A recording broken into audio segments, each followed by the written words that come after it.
In the shadows of Buckingham Palace, where every gesture is watched and every word is measured, there exists a language that speaks louder than any royal decree. It's not written in ancient protocols or whispered through gilded corridors. Instead, it lives in the subtle movement of a foot, the deliberate tap of a heel against marble floors, and the weight of a woman who carries the future of a monarchy on her shoulders. What if everything you thought you knew about royal composure was carefully orchestrated? What if behind those perfectly practiced smiles and graceful waves, there was a silent cry for help that only a select few could understand? This is not a fairy tale about princes and princesses living happily ever after. This is the real story of a modern woman trapped in an ancient institution, where showing weakness could topple a 1,000-year legacy, and where 3 simple taps of a boot became the difference between survival and surrender. The story begins not in a palace, but in a small apartment, where a commoner named Catherine Middleton had no idea that learning to navigate royal protocol would one day save her from drowning in a sea of expectations, criticism, and crushing responsibility. She couldn't have known that a casual conversation with a retired palace guard would plant the seed of a secret communication system that would become her lifeline in the darkest moments of her royal journey. That every secret has its price, and every signal its consequences. When the taps echo through marble halls, they set in motion a chain of events that reveal the true cost of wearing a crown, and the extraordinary lengths people will go to protect those they serve. This is the story of 3 taps that changed everything. Catherine Middleton had always believed she understood pressure. Growing up in Bucklebury, she had felt the weight of her parents' expectations as they built their party planning business from the ground up. She had navigated the competitive world of private school, where every friendship seemed calculated and every achievement scrutinized. At university, she had learned to handle the constant attention that came with dating the future King of England, developing what her friends called an almost supernatural ability to remain calm under the most intense circumstances. But nothing, absolutely nothing, had prepared her for this moment. The morning of her engagement announcement, Catherine stood in her small Chelsea apartment staring at her reflection in the bathroom mirror. The sapphire and diamond ring on her finger caught the light streaming through the window, casting tiny rainbows across the white tiles. In just 3 hours, she would face the world's media for the first time as the future Princess of Wales. Every word she spoke would be analyzed, every gesture dissected, every expression interpreted as a glimpse into the soul of the monarchy itself. Her hands trembled slightly as she reached for her foundation. She had always been good at hiding her feelings, but today felt different. Today the mask felt heavier than ever before. The phone rang, interrupting her thoughts. It was her mother, Carol, calling for what felt like the 100th time since the engagement was announced privately to their families 2 days earlier. "Darling, are you ready for this?" Carol's voice carried a mixture of excitement and concern that Catherine had been hearing from everyone around her lately. "I think so," Catherine replied, though she wasn't sure she believed her own words. "The palace team has been preparing me for weeks. I know what to say, how to stand, where to look." "That's not what I'm worried about," her mother said quietly.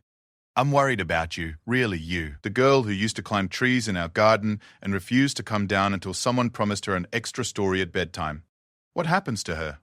Catherine closed her eyes, feeling a familiar tightness in her chest. It was a question she had been avoiding for months, ever since William had first started talking seriously about marriage. What did happen to the person she used to be? Where did Catherine Middleton go when the Duchess of Cambridge took her place? After hanging up with her mother, Catherine made herself a cup of tea and sat down at her small kitchen table. The apartment felt different now that she knew she would be leaving it soon. Every corner held memories of a life that was about to disappear forever. The books she had collected since university, the photographs with friends who would soon need security clearance to visit her, the simple pleasure of grocery shopping without a protection officer trailing behind her. A knock at the door interrupted her melancholy. She opened it to find James Morrison, her new protection officer, along with a man she didn't recognize. James was in his early 40s, with kind eyes and a reassuring presence that had helped her feel safe during the chaotic weeks since the engagement rumors had begun circulating in the press. "Catherine, I'd like you to meet Thomas Hartwell," James said. "He's recently retired from Palace Security, but he's here today to help with some additional preparations." Thomas was older than James, probably in his 60s, with silver hair and the bearing of someone who had spent decades in service to the royal family. There was something about his eyes that reminded Catherine of her grandfather, warm but watchful, as if he had seen enough of the world to understand both its beauty and its dangers. "Miss Middleton," Thomas said with a slight bow of his head. It's an honor to meet you. I've been asked to share some insights that might help you navigate the coming months. They sat in her living room, and Thomas began speaking in a voice that was both gentle and authoritative. He told her about the unwritten rules of royal life, the subtle ways that protocol could be used as both a shield and a weapon. He explained how every public appearance was choreographed down to the second, how even spontaneous moments were carefully planned to appear spontaneous. But what I really want to talk to you about, Thomas said, leaning forward slightly, is what happens when the choreography breaks down, when the protocols fail you, when you find yourself in a situation where you need help but can't ask for it directly. Catherine frowned. I don't understand. Surely if I need help, I can just... No, Thomas interrupted gently but firmly. You can't. There will be times when asking for help directly would cause more problems than it solves. Times when showing vulnerability could damage not just you, but the institution you represent. He told her about his years working palace security, about the subtle signs he had learned to watch for when members of the royal family were struggling. A particular way of standing that indicated distress. A specific gesture that meant someone felt overwhelmed. Little signals that allowed the support staff to provide help without drawing attention to the fact that help was needed. The thing about being royal, Thomas explained, is that you're never really alone, but you can still be incredibly lonely. You're always surrounded by people, but many of them are there because it's their job, not because they care about you personally. Learning to communicate your needs without explicitly stating them becomes a survival skill. Catherine listened intently, though part of her wondered if Thomas was being overly dramatic. She loved William, and he loved her. They would face whatever challenges came their way together. How difficult could it really be? Thomas seemed to read her thoughts. You're thinking that you and William will support each other through anything, and I'm sure that's true. But there will be times when he can't be there. Times when you'll be representing the crown alone, facing situations that would challenge anyone. And there will be moments when the weight of it all becomes almost unbearable. He paused, studying her face carefully. I'm going to teach you something that might seem silly now, but could be invaluable later. It's a simple signal. 3 taps of your foot against the floor. Nothing dramatic, nothing that would draw attention from the public or the press. Just 3 quick taps. Catherine raised an eyebrow. 3 taps? 3 taps, Thomas confirmed. If you're ever in a public situation where you're feeling overwhelmed, panicked, or genuinely distressed, you tap your foot 3 times against the ground. Any security officer who sees it will know that you need immediate assistance, whether that's a graceful exit from the situation, a moment to compose yourself, or something more serious. He demonstrated, his polished Oxford shoemaking. 3 quiet but distinct sounds against Catherine's wooden floor. The beauty of it is that it looks like nothing to anyone who doesn't know what to watch for. Maybe you're just adjusting your stance, or marking time to music, or dealing with an uncomfortable shoe. But to those who understand the signal, it's a clear call for help. Catherine practiced the gesture a few times, feeling somewhat foolish. 3 taps of her foot. It seemed like something from a spy novel rather than real life. But Thomas watched her with such serious attention that she began to understand this wasn't a game. Why 3 taps specifically? She asked. 1 tap could be accidental. 2 taps could be coincidence. 3 taps are intentional, and it's easy to remember, even when you're under extreme stress. Thomas went on to explain that only a select group of palace staff and security personnel would know about the signal. It wasn't written down anywhere, wasn't part of any official protocol. It was simply passed from one generation of royal protection to the next, adapted as needed for each new member of the family. Princess Diana had her own version, Thomas said quietly. A way of touching her pearl earring when she needed help. It saved her from several potentially disastrous situations. The mention of Diana sent a chill through Catherine. She had studied everything she could about William's mother, trying to understand not just what she had done right, but where the system had failed her.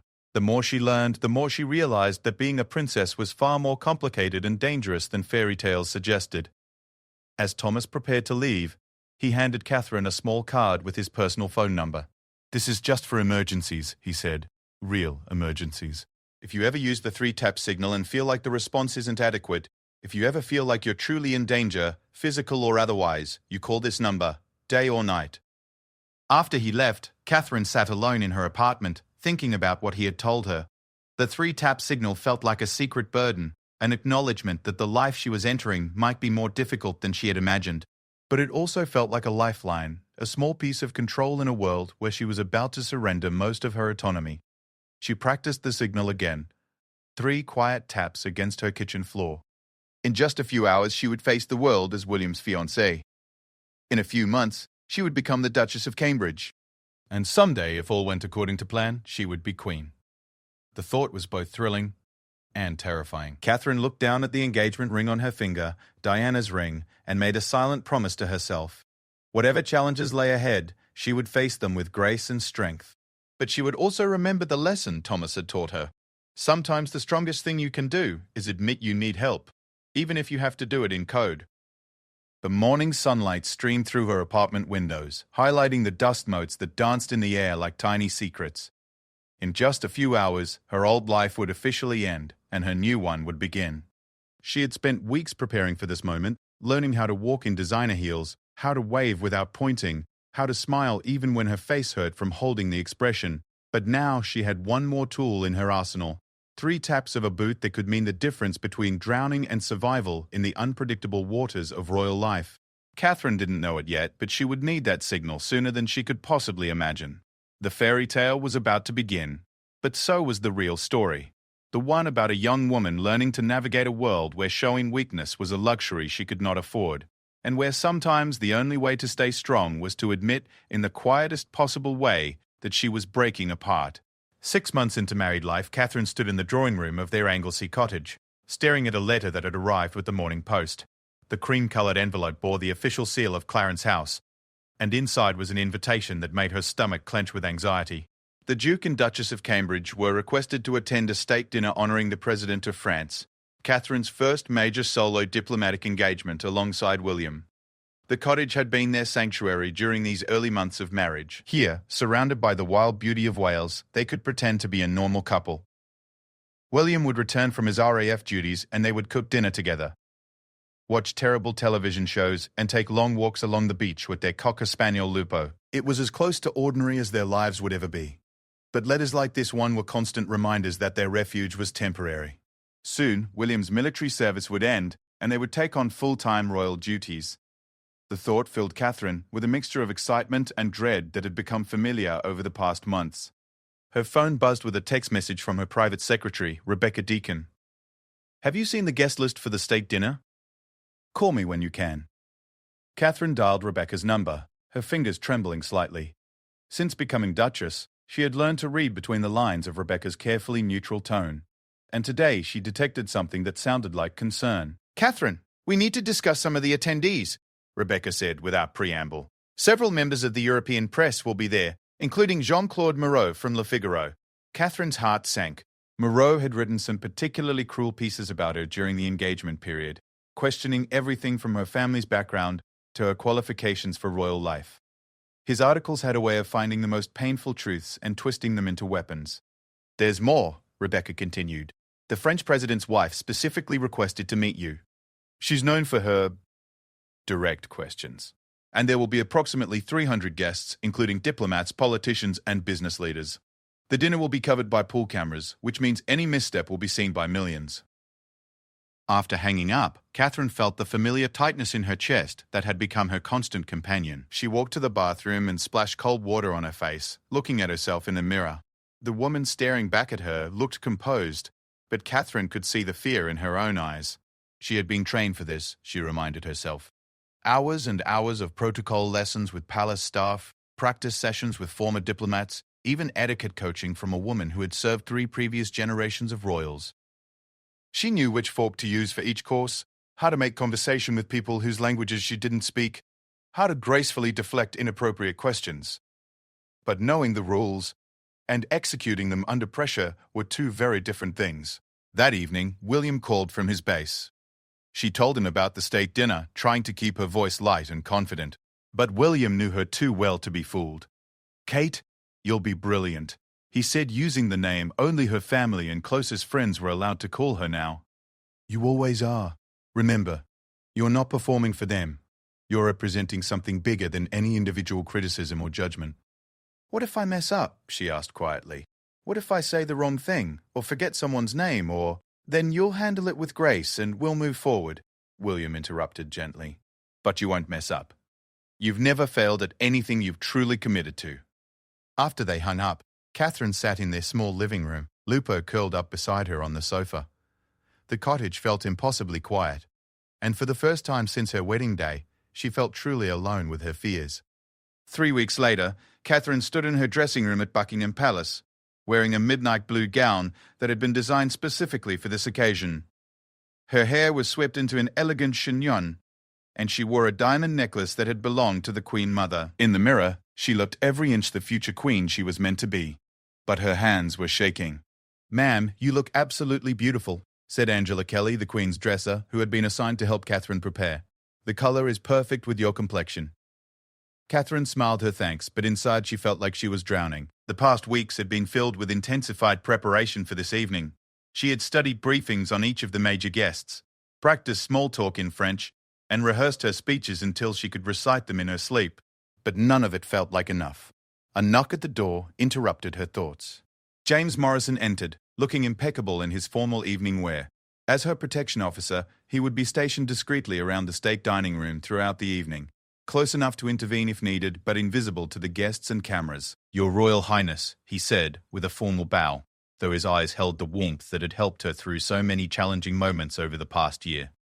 "I wanted to check if you have any questions about this evening's security arrangements." Catherine understood that this was his way of asking if she was feeling prepared and supported. James had become not just her protector, but one of her closest confidants, someone who understood the unique pressures of her position in a way that even William sometimes couldn't. "I think I'm ready," she said, though her voice lacked conviction. James stepped closer, lowering his voice. "Ma'am, I want you to know that Thomas Hartwell will also be present this evening. He specifically requested to be part of the security team for your first major state function." The mention of Thomas's name brought back the memory of that morning in her Chelsea apartment, learning about the 3-tap signal that had seemed so unnecessary at the time. Now, the knowledge that both James and Thomas would be watching for any signs of distress felt like a lifeline. "Remember," James continued quietly, "if you need anything at all, a moment to recompose, an early transition to the next part of the evening, or an emergency exit, you have options. We're here to ensure not just your safety, but your success." 20 minutes later, Catherine walked into the state dining room on William's arm, and her breath caught in her throat. The room was magnificent in a way that no amount of preparation could have conveyed. Crystal chandeliers cast warm light over tables set with gold plates and crystal glasses. 300 of the world's most powerful and influential people stood as she and William entered, their faces a sea of expectation and judgment. The first hour passed in a blur of introductions and polite conversation. Catherine moved through the receiving line like a dancer following carefully rehearsed steps, smiling and chatting with presidents and prime ministers, business leaders and cultural figures. Her training kicked in automatically. Ask about their journey to London, compliment something specific about their country or recent achievements, express genuine interest in their responses. But as the evening progressed, Catherine began to feel the weight of constant observation. Every gesture was being photographed, every conversation potentially recorded by the keen ears of nearby journalists. She could feel Jean-Claude Moreau's eyes on her from across the room, making mental notes for what she knew would be a detailed critique of her performance. During the main course, Catherine found herself seated between the French finance minister and a prominent British businessman. The conversation flowed easily at first, discussion of economic cooperation, cultural exchanges, shared challenges facing both nations. But as the wine flowed and the atmosphere became more relaxed, the questions became more personal. "Duchess," said the businessman, a man in his 60s who had clearly had several glasses of wine, "there's been so much speculation about when you and William might start a family. Surely you must be feeling pressure to produce an heir." Catherine felt her cheeks flush. This was exactly the kind of inappropriate question she had been warned about, the type that had no good answer. Too dismissive and she would seem cold. Too open and she would be inviting further invasion of her privacy. The entire table had gone quiet, waiting for her response. She could feel cameras turning toward her, could sense the sudden attention of nearby guests. Her carefully prepared response about focusing on her royal duties seemed inadequate in the face of such a direct and personal question. The room felt suddenly hot. The noise overwhelming, the weight of hundreds of eyes pressing down on her like a physical force. Without thinking, Catherine's right foot tapped 3 times against the marble floor beneath the table. The sound was barely audible above the conversation and clinking of cutlery, but she saw James Morrison's head turn slightly from his position near the far wall. Their eyes met for just a moment, and she saw him give an almost imperceptible nod. Within minutes, Rebecca Deacon appeared at Catherine's shoulder with a graceful smile. Your Royal Highness, I'm so sorry to interrupt, but we need to prepare for your brief remarks to the gathering. It was a perfect escape, professionally handled, and completely believable. Catherine excused herself from the table with apologies about the demands of protocol and followed Rebecca out of the dining room. In the corridor outside, Catherine leaned against the wall and took several deep breaths. The brief respite allowed her to regain her composure, to remember why she was here and what she represented. "Ma'am, are you quite all right?" Rebecca asked with genuine concern. "Yes, just needed a moment," Catherine replied. "That question about children caught me off guard. Those kinds of intrusive questions are, unfortunately, part of the territory," Rebecca said gently. "But you handled it perfectly by not giving a direct answer. The important thing is that you didn't let it fluster you into saying something you might regret." When Catherine returned to the dining room 5 minutes later, she felt renewed. The signal had worked exactly as Thomas had promised. She had communicated her need for help without causing any drama or drawing unwanted attention. To the other guests, it simply appeared that she had stepped away for official duties, which, in a way, she had. The rest of the evening passed smoothly. Catherine gave her prepared remarks about the importance of Anglo-French cooperation with poise and warmth. She navigated conversations with visiting dignitaries, deflected inappropriate questions with practiced grace, and managed to have what appeared to be a genuine moment of laughter with the French president's wife over their shared love of art. When the evening finally ended and she and William were alone in their private apartments, Catherine felt a mixture of exhaustion and triumph. She had survived her first major test as a working royal, but more importantly, she had learned something crucial about the support system that surrounded her. "You were magnificent tonight," William told her as she sat down to remove her jewelry. "I watched you command that room with complete confidence. I was so proud." Catherine smiled at her husband's reflection in the mirror. He didn't need to know about the moment of panic, about the 3 taps that had saved her from what could have been an embarrassing mistake. The signal was her secret weapon, a safety net that allowed her to take risks and push herself harder, knowing that help was always available if she needed it. As she prepared for bed, Catherine thought about Thomas Hartwell's words from that morning in her apartment. He had been right about the loneliness that could exist even in a room full of people, about the times when showing vulnerability could be dangerous. But he had also given her something invaluable. The knowledge that she was never truly alone, that she had allies who understood the unique challenges of her position. The 3-tap signal had worked perfectly, but Catherine hoped she would never need to use it again. She was wrong, of course. In the years to come, those 3 taps would become more than just an emergency signal. They would become a lifeline in a world where the difference between public strength and private struggle could mean the survival or destruction of a monarchy that had endured for over 1,000 years. 2 years later, Catherine stood in the nursery at Kensington Palace, watching her son George sleep in his crib. At 3 months old, the future king was blissfully unaware of the storm raging outside the palace walls. The newspapers had been relentless for weeks, dissecting every aspect of Catherine's new motherhood with a cruelty that took her breath away. "Duchess's post-baby body, what went wrong?" screamed one tabloid headline. "Kate's parenting mistakes, expert analysis," proclaimed another. The most painful had been yesterday's front page. "Is Kate struggling with motherhood?" Palace sources revealed growing concerns. The irony was devastating. Catherine had never been happy or felt more fulfilled than she did in these quiet moments with her son. But the constant scrutiny of her every move as a new mother was wearing her down in ways she hadn't anticipated. Every time she appeared in public, photographers analyzed her appearance for signs of stress, exhaustion, or inadequacy. When she looked tired, they questioned her ability to handle royal duties. When she looked polished, they accused her of vanity and neglecting her child. The phone rang, interrupting her thoughts. It was Rebecca, her private secretary, calling with news that made Catherine's heart sink. "The Queen has requested that you and William join her for a charity gala at the Royal Opera House next week," Rebecca said carefully. "It's for one of her longest-standing patronages, and your presence would be particularly meaningful given your new role as a mother." Catherine understood the subtext. This wasn't really a request, it was a command. More importantly, it was a test. The Queen wanted to see how Catherine would handle her first major public appearance since giving birth, how she would present herself to the world as both a royal duchess and a new mother. "How much media coverage?" Catherine asked, though she already knew the answer would be overwhelming. "Significant," Rebecca admitted. "Pool cameras, international press, and, unfortunately, this will be the first time many people see you since the christening photos. There will be intense interest in your appearance, your demeanor, and any signs of how you're adjusting to motherhood." After hanging up, Catherine felt the familiar tightness in her chest that had become her unwelcome companion over the past months. The physical recovery from childbirth had been challenging enough, but the emotional adjustment to constant judgment about her parenting had been devastating. She walked to her bedroom and stared at herself in the full-length mirror.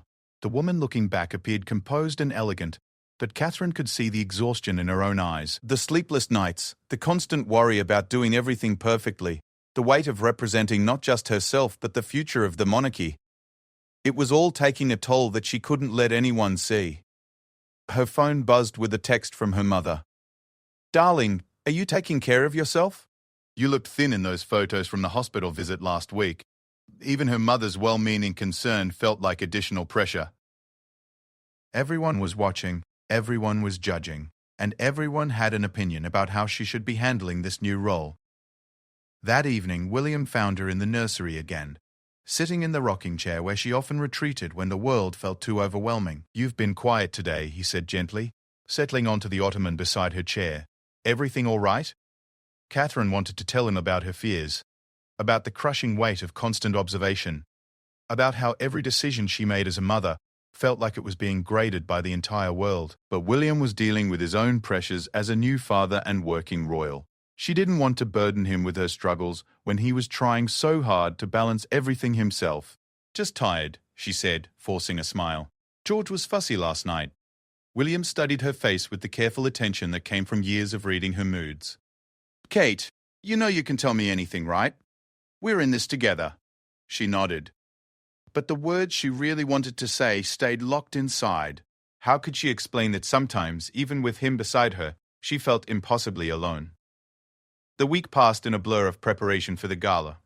Catherine worked with her stylist to choose a dress that would photograph well but not appear too glamorous for a new mother. She practiced walking in heels again, her body still adjusting after pregnancy. She rehearsed conversations with the charity representatives, studying their recent work and preparing thoughtful questions. But no amount of preparation could ease the anxiety that built in her chest as the day approached. This felt different from her earlier public appearances. Now she wasn't just representing herself, or even just the crown. She was representing every working mother who had ever struggled to balance career and family. Every woman who had been judged for her choices about motherhood. The night of the gala, Catherine stood in her dressing room at Kensington Palace, wearing a deep emerald gown that complemented her jewelry perfectly. Her hair was styled in an elegant low chignon, and her makeup had been applied by a professional who specialized in photography lighting. She looked every inch the royal duchess she was meant to be, but her hands were trembling as she fastened her diamond earrings. Angela Kelly knocked and entered with a warm smile. "Your Royal Highness, you look absolutely radiant. The color is perfect." "And thank you," Catherine replied, though her voice sounded distant even to herself. Angela studied her with the keen eye of someone who had dressed royals for decades. "Ma'am, if I may say so, it's perfectly natural to feel nervous about your first major engagement since becoming a mother. The Duchess of Cornwall told me she felt the same way when Prince William and Prince Harry were small." The mention of Camilla's experience was oddly comforting. Catherine had always gotten along well with her stepmother-in-law, but they had never discussed the challenges of balancing royal duties with motherhood. Knowing that even someone as confident as Camilla had struggled with similar feelings made Catherine feel less alone. A knock at the door announced the arrival of James Morrison and another protection officer. James looked impeccable in his evening wear, his presence immediately reassuring. "Your Royal Highness?" James said with his customary bow. "The car will be ready in 15 minutes. I wanted to review this evening's security arrangements with you." Catherine nodded, grateful for the familiar routine of their pre-event briefing. James explained the layout of the Royal Opera House, the positioning of photographers, the schedule for the evening. But what he didn't say directly, but communicated through his careful attention to detail, was that he and his team would be watching her carefully all evening. "Thomas Hartwell will also be present tonight," James added quietly. "He specifically requested to be part of the security detail for your return to major public duties." The mention of Thomas's name brought a rush of memories from that morning in her apartment years ago, learning about the 3-tap signal that had already proven invaluable during challenging moments. Knowing that both James and Thomas would be watching for any signs that she needed assistance felt like having a safety net beneath a high-wire act. 20 minutes later, Catherine and William arrived at the Royal Opera House to a barrage of camera flashes and shouted questions from the press. The attention was more intense than she had expected, with photographers calling her name and requesting specific poses. She smiled and waved, but felt overwhelmed by the sheer volume of attention focused on her every movement. Inside the opera house, the atmosphere was more controlled, but no less scrutinizing. Catherine moved through the receiving line of charity supporters and opera patrons, making polite conversation while acutely aware of the cameras documenting her every expression. She had studied the briefing materials carefully and was able to ask informed questions about the charity's recent initiatives, but the effort of appearing effortlessly knowledgeable was exhausting.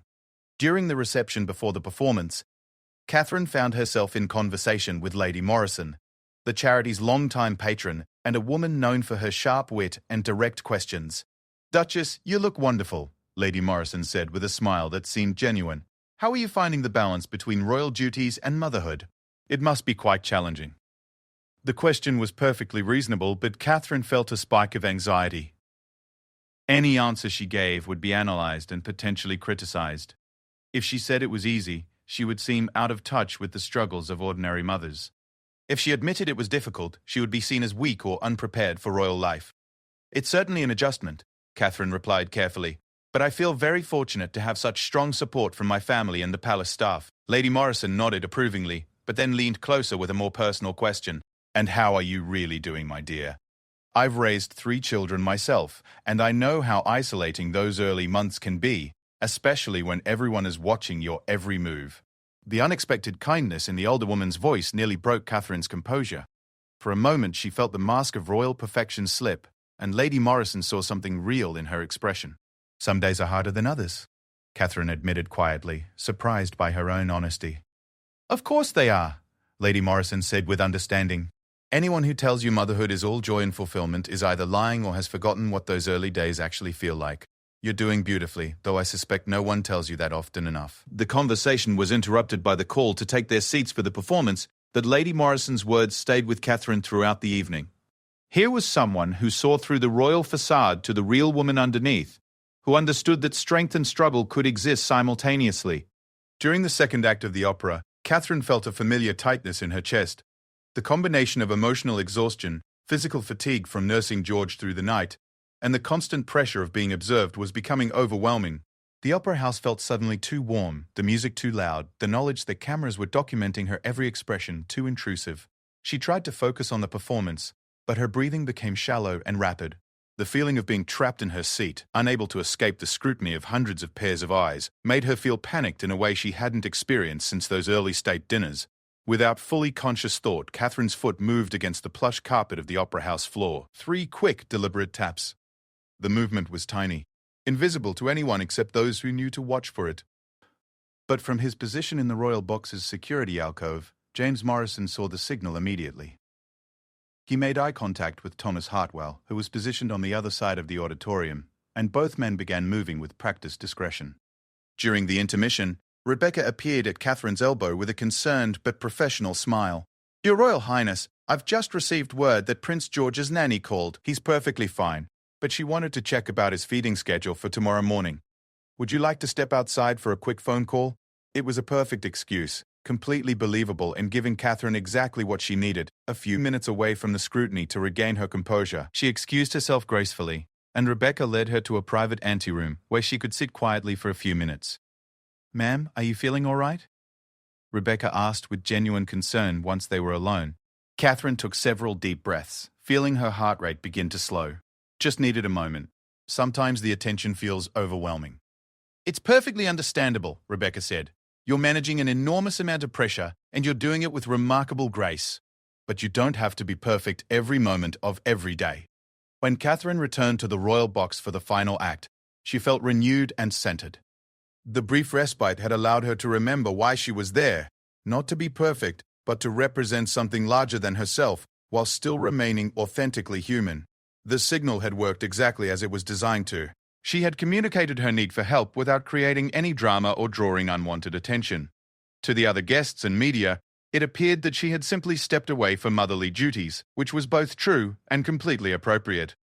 After the performance ended and they had completed their final meet and greet with the charity supporters, Catherine and William rode home through the London streets in comfortable silence. She leaned against his shoulder, feeling the satisfaction of having successfully navigated another challenging royal duty. "You were wonderful tonight," William said softly.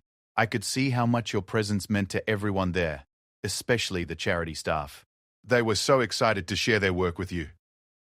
Catherine smiled, feeling a warmth that had nothing to do with public approval or media coverage. She had made genuine connections with people doing important work, had represented the crown with dignity, and had proven to herself that she could handle the pressures of royal motherhood. But perhaps most importantly, she had learnt that asking for help, even in the most discreet way possible, didn't make her weak. It made her human. And sometimes that humanity was exactly what the monarchy needed to remain relevant and relatable in a changing world. As their car pulled through the gates of Kensington Palace, Catherine thought about Lady Morrison's words about the isolation of early motherhood. She wasn't alone in her struggles, and she didn't have to bear the weight of everyone's expectations without support. The three-tap signal was more than just an emergency code. It was a reminder that strength came not from never needing help, but from being wise enough to ask for it when necessary. 5 years had passed since Catherine learned the three-tap signal, and she had become the Duchess of Cambridge that the world expected her to be. Graceful, composed, devoted to her charitable work, and an apparently perfect mother to George, Charlotte, and Louis. But on this particular morning, as she sat in her private office at Kensington Palace, Catherine faced a crisis that no amount of protocol training could have prepared her for. The folder on her desk contained photographs that made her stomach turn. They had been taken with a long-range lens, capturing private moments during what should have been a secure family vacation. The images showed her children playing, unaware that their every move was being documented by someone hidden in the woods surrounding their private estate. Worse than the invasion of privacy was what the photographer had witnessed during one particularly difficult moment when Louis, then just 3 years old, had had a meltdown of epic proportions. The photos showed Catherine looking overwhelmed and exhausted, her usual composure cracked by the reality of dealing with 3 young children while trying to maintain the impossible standards of royal perfection. Her private secretary, Rebecca, sat across from the desk with an expression that Catherine had learned to read as deeply concerning. "The photographer is demanding a substantial sum for the photos," Rebecca said carefully. "If we don't pay, they'll be sold to the highest bidder. Given the nature of some of the images, several tabloids have already expressed intense interest." Catherine's hands trembled slightly as she closed the folder. The photos weren't scandalous in any objective sense. They simply showed a mother struggling with normal childhood behavior. But in the context of royal life, where perfection was expected at all times, they could be devastating to her reputation, and more importantly, to her children's privacy and security. "There's something else," Rebecca continued. "The photographer claims to have been doing this for months. These are just the most recent photos. They apparently have documented several private family moments that occurred on what we believed were secure, private properties." The implications hit Catherine like a physical blow. For months, someone had been stalking her family, watching her children, documenting their most vulnerable moments. The violation felt overwhelming, but what terrified her most was the realization that if this person could get so close without being detected, her children might not be as safe as she had believed. Her phone rang, interrupting her thoughts. It was William, calling from a military base where he was conducting training exercises that couldn't be interrupted except for genuine emergencies. "Kate, I just heard from James Morrison," William said without preamble. "He's briefed me on the situation. I'm trying to get permission to return early, but it might be several hours."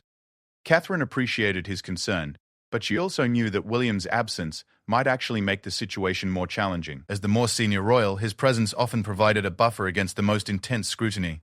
Without him, she would face this crisis alone, with the world watching to see how she handled the pressure. After hanging up with William, Catherine sat in silence for several minutes, trying to process the magnitude of what was happening.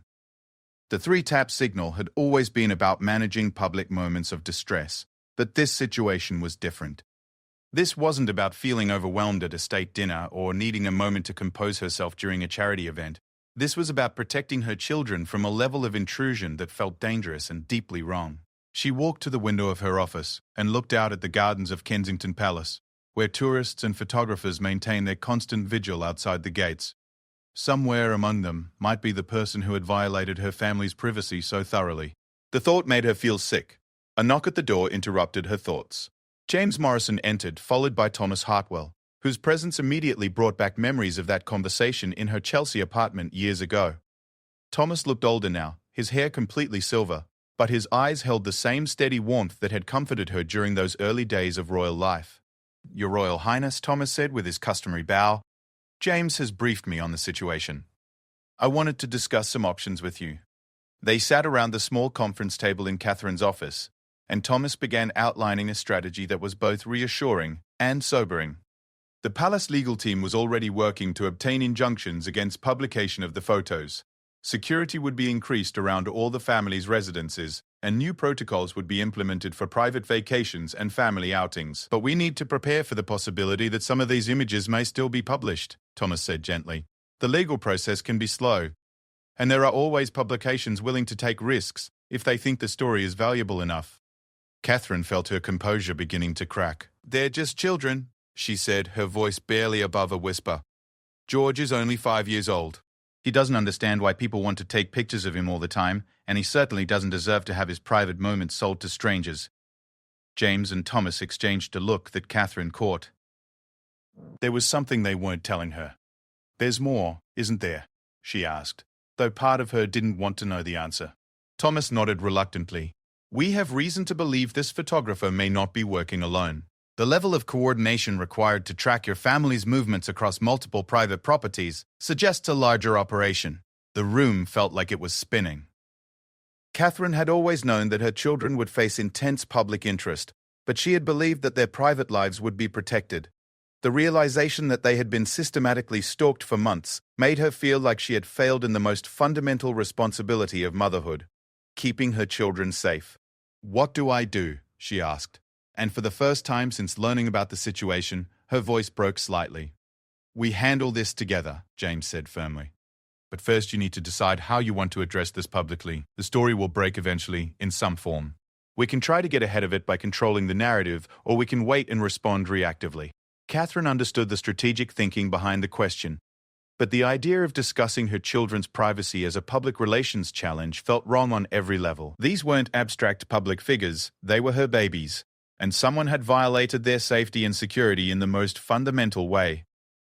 That afternoon, Catherine had scheduled a visit to a children's hospital, an engagement that had been planned for months and couldn't easily be cancelled without generating speculation about her absence. She considered asking Rebecca to reschedule, but ultimately decided that maintaining her normal commitments might be the best way to handle the crisis with dignity. The hospital visit should have been a welcome distraction. Catherine had always found genuine joy in her charitable work, particularly when it involved children. But today, as she walked through the wards speaking with young patients and their families, she found herself looking over her shoulder, wondering if photographers were documenting even this most personal of interactions. During a quiet moment between visits to different wards, Catherine stepped into a small family conference room to collect herself. The weight of the morning's revelations, combined with the emotional intensity of spending time with seriously ill children, had left her feeling overwhelmed in a way that she couldn't quite hide. As she sat in the empty room, trying to regain her composure, she found herself thinking about the families she had just met, parents who were facing the possibility of losing their children, who would give anything to have the problems that were currently consuming her attention. The perspective was both humbling and grounding, but it didn't change the fact that she felt completely alone in dealing with a situation that threatened everything she had worked to build as a mother and a royal. The three-tap signal had always been about managing public moments of crisis, but this felt bigger than any protocol could address. Without fully conscious thought, her foot moved against the polished floor of the conference room. 3 deliberate taps. The sound echoed slightly in the empty space, a small acknowledgement of her need for support that no one was there to hear. But somehow, the simple action of making the signal, even alone, helped her feel slightly less isolated. A soft knock at the door interrupted her thoughts. A nurse entered with a concerned expression. Your Royal Highness, I hope you don't mind the interruption. I wanted to check if you needed anything. You seemed... Well, this can be an emotionally challenging environment, even for those of us who work here every day. Catherine was struck by the nurse's kindness. Here was someone who spent her days caring for critically ill children, yet she was taking time to check on the emotional well-being of a visitor. It was a reminder that compassion existed in the most unexpected places, and that asking for help, or accepting it when offered, wasn't a sign of weakness. Thank you, Catherine said, meaning it more than the nurse could possibly know. This work that you do, it puts everything else in perspective. The nurse smiled. The families teach us as much as we help them. Resilience comes in many forms, and sometimes the strongest thing you can do is admit when you're struggling and accept support from others. Catherine returned to the hospital visit with renewed focus. finding genuine comfort in the conversations with patients and families. When a 7-year-old boy asked if being a princess was as fun as it looked in movies, she found herself giving an answer that was more honest than any she had given in years. "Sometimes it's wonderful," she told him, "but sometimes it's also challenging, just like anything else that's worth doing. The important thing is having good people around you to help when things get difficult." The boy nodded solemnly, as if this made perfect sense to someone who understood something about facing difficulties with courage and grace. That evening, Catherine returned to Kensington Palace to find William waiting for her. He had managed to return early from his military training, and his presence immediately made the crisis feel more manageable. "How did it go today?" he asked, pulling her into an embrace that felt like coming home. "Better than I expected," Catherine said honestly. "The hospital visit reminded me that our problems, as serious as they feel, exist within a larger context. Those families facing unimaginable challenges still find ways to support each other and move forward." William nodded, understanding the way that Catherine often found strength and perspective through her charitable work. "And the photographer situation? Thomas and James are handling the legal aspects, and security is being increased everywhere. But William, I keep thinking about what this means for the children as they get older. How do we protect them from this kind of invasion while still allowing them to have normal childhoods?" It was a question that neither of them could answer completely, but talking about it together made it feel less overwhelming. They spent the evening developing new family protocols for private time, discussing how to explain the increased security presence to the children without frightening them, and planning ways to maintain some semblance of normal family life, despite the constraints of their public roles.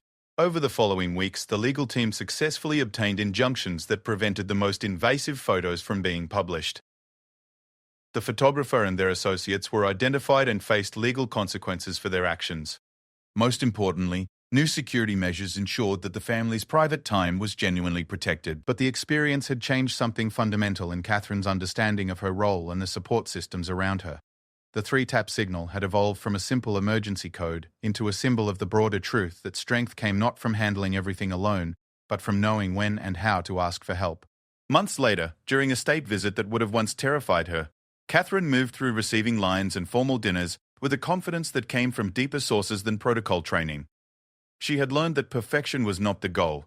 Authenticity, resilience, and the wisdom to accept support when needed were far more valuable qualities for someone in her position. The 3 taps that had once represented distress had become something else entirely, a reminder that even in the most isolated moments of royal life, she was never truly alone. There were always people watching, not to judge or criticize, but to offer help when it was needed.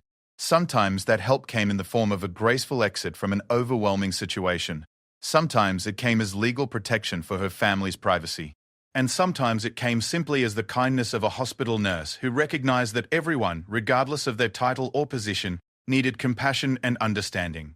As Catherine tucked her children into bed that night, she reflected on the journey that had brought her from that nervous morning in her Chelsea apartment to this moment of hard-won confidence and peace. The 3-tap signal would always be there if she needed it, but she had learned something even more valuable. The difference between being perfect and being strong, between handling everything alone and building the kind of support system that made it possible to face any challenge with grace and authenticity. The fairy tale had become something more complex and more real. The story of a woman who had learned to balance the impossible demands of royal life with the fundamental human need for connection, support, and the occasional admission that even princesses sometimes needed help. And in that balance, she had found not just survival, but a way to thrive that honored both her public responsibilities and her private humanity.